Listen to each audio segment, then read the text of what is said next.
अस्सलाम वालेकुम नाज़रीन, हाईटेक न्यूज़ के खबरनामे में आपका खैर मकदम है। मैं हूं नेहा खान। नजर डालते हैं आज की अहम खबरों पर। इंदिरा गांधी एक अजीम लीडर जिन्होंने बैंकों को मुल्क के किसानों और गरीबों के करीब लाया। इंदिरा गांधी को जात पात और मजहब से क़तई नज़र गरीबों में ज़मीनी तकसीम करने का सहरा जाता है। इंदिरा गांधी एक बहादुर खातून है जिन्होंने मुल्क के लिए सख्त फैसले किए, हालांकि वो जानती थी कि वो अपनी जान से हाथ धो बैठेंगी। इन बातों का इजहार जग्गा रेड्डी ने किया। जग्गा रेड्डी ने इंदिरा गांधी की 42वीं बरसी के मौके पर संगारेड्डी में इंदिरा गांधी के मुजस्समे को खराज अकीदत पेश किया।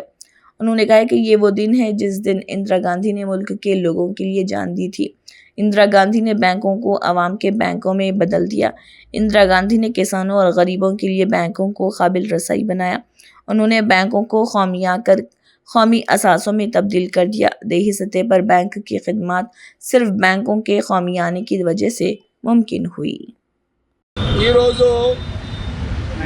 ఇందిరా గాంధీ గారు స్వర్గీయ ఇందిరా గాంధీ గారి యొక్క 42వ వర్ధంతి సంగారెడ్డిలో ఇందిరా గాంధీ గారి యొక్క స్టాచ్యూ దగ్గర వారి చిత్రాంజలి ఘటిస్తూ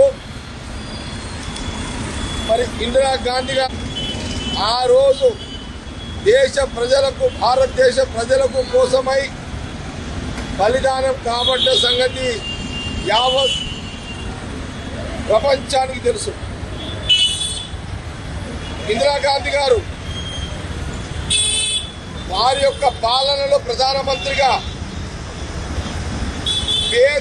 భారతదేశంలో ప్రతి గ్రామానికి, ప్రతి పల్లెటూరికి, ప్రతి పట్టణానికి ఏర్పాటు చేసిన, ప్రజల కోసము బ్యాంకులో జాతీయం చేసినటువంటి చరిత్ర ఇందిరాగాంధీ గారిది.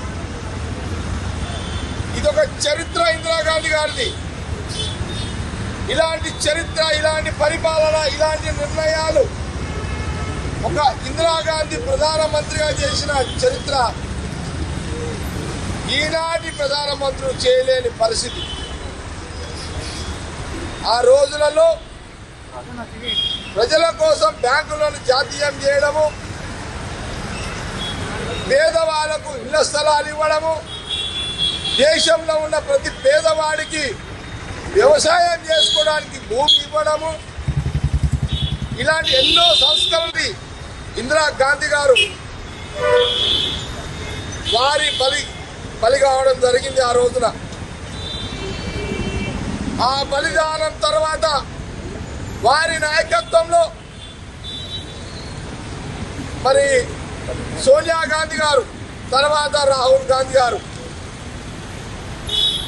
కాలక్రమంలో వాళ్ళ కుటుంబము త్యాగం. ఇది ఇందిరాగాంధీ గారి యొక్క కుటుంబ చరిత్ర, వారి త్యాగాల చరిత్ర. దేశ ప్రజల కోసం, దేశం కోసం బలి కావడం జరిగింది ఇందిరాగాంధీ గారు. అంటే 42 సంవత్సరాలు. మరి ఈనాడున్న జనరేషన్ కూడా ఇది గమనించాలి.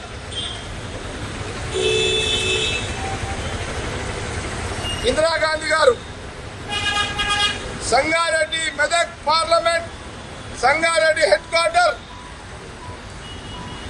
ఒక ఆర్డినెన్స్ ఫ్యాక్టరీ తీసుకొచ్చిన చరిత్ర, ఘనత ఇందిరాగాంధీ గారిది.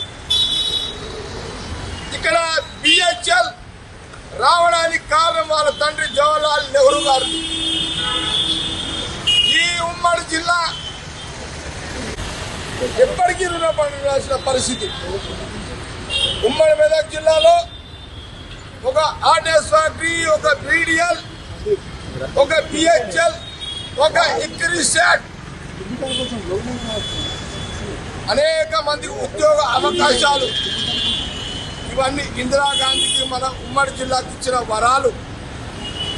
ఇది కూడా మనము జ్ఞాపకం పెట్టుకోవాలి, జ్ఞాపకం తెచ్చుకోవాలి. ఈనాటికి 42 సంవత్సరాలు ఇందిరాగాంధీ గారు బలి అయిపోయిన రోజు ఈరోజు.